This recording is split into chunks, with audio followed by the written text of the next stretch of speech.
कि उर्दू पढ़ना कटमुल्लाओं की तरह मौलाना बनाना की बात है। साइंटिस्ट नहीं बनते।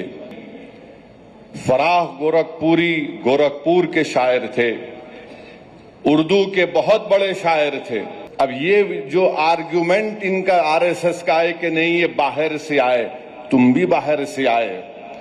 जितने आर्यंस है बाहर से आए, अगर ओरिजिनल है तो द्रविडियन और ट्राइबल लोग हैं। सुभाष चंद्र बोस जो आजाद हिंद फौज बनाए थे, उसका नारा क्या था? इत्तेहाद, एतेमाद और कुर्बानी। अभी आज से थोड़े दिन पहले उत्तर प्रदेश के चीफ मिनिस्टर ने उत्तर प्रदेश की असेंबली में ये कहा कि उर्दू पढ़ना कटमुल्लाओं की तरह मौलाना बनाना की बात है। साइंटिस्ट नहीं बनते। अब जाहिर है उत्तर प्रदेश के मुख्यमंत्री को तो उर्दू नहीं आती, मगर वो साइंटिस्ट क्यों नहीं बने, उसका जवाब वही दे सकते हैं। उत्तर प्रदेश के मुख्यमंत्री ने कहा कि उर्दू पढ़ने से कटमुल्ले बनते हैं। अब उत्तर प्रदेश के मुख्यमंत्री के जो बुजुर्ग थे या जिस आइडियोलॉजी से वो आती हैं, उनके किसी भी शख्स ने इस मुल्क की आजादी में हिस्सा नहीं लिया। ये गोरखपुर से आती हैं और उसी गोरखपुर से रघुपति साहेब फराह भी आते हैं। फराह गोरखपुरी उर्दू का एक बहुत बड़ा शायर था, मुसलमान नहीं था। अगर शायद असेंबली में कोई उठ के बोल देता मुख्यमंत्री को, तो मुख्यमंत्री बोलते नहीं नहीं उन्हें भी कटमुल्ला है। तो ये इनकी ये इंटेलेक्चुअल कैपेसिटी है इनकी।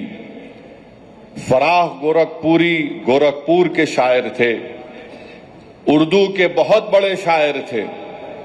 अब मेरे अजीज दोस्तों और बुजुर्गों, जिसके जहन और दिल पर गहन लग चुका है, तो दुनिया की कोई रोशनी उसके सर पे नहीं पहुंच सकती।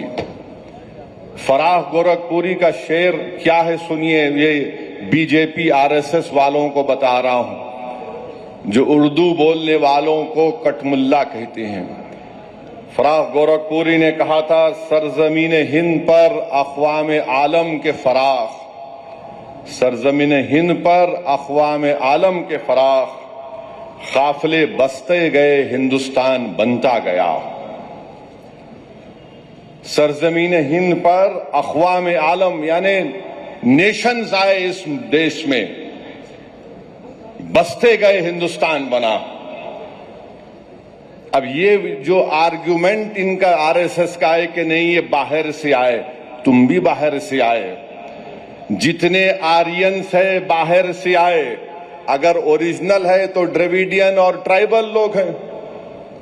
फराह गोरखपुरी ने सच्चाई को बयान कर दिया। अब इनको नफरत इतनी उर्दू से है कि इनको शायद ये भी नहीं मालूम होगा कि हसरत मोहानी ने कलकत्ता में अंग्रेज लीडर कौन था, मॉन्टेग्यू के खिलाफ हसरत मोहानी ने नारा लगाया था। क्या नारा लगाया था? इनकलाब जिंदाबाद, इनकलाब जिंदाबाद। अब शायद इनको यह भी नहीं मालूम होगा कि सुभाष चंद्र बोस, नरेंद्र मोदी उनका स्टैचू लगाए दिल्ली में। अब नरेंद्र मोदी इनको छोड़ दिए, तुम जरा ये बोलते रहो। सुभाष चंद्र बोस जो आजाद हिंद फौज बनाए थे, उसका नारा क्या था? इत्तेहाद, एतेमाद और कुर्बानी। इत्तेहाद, एतेमाद और कुर्बानी नारा था सुभाष चंद्र बोस का, नेताजी सुभाष चंद्र बोस का। इस हैदराबाद से वजीर सुल्तान एक मशहूर फैमिली थी, उनके एक खानदान के फर्द नेताजी के साथ चले गए भारत छोड़ के। इसी मुल्क में हैदराबाद के सफरानी साहब थे, नेताजी के साथ चले गए। ये नहीं मालूम शायद मुख्यमंत्री को, तो यहां हैदराबाद से हम मुख्यमंत्री को ज्ञान दे रहे।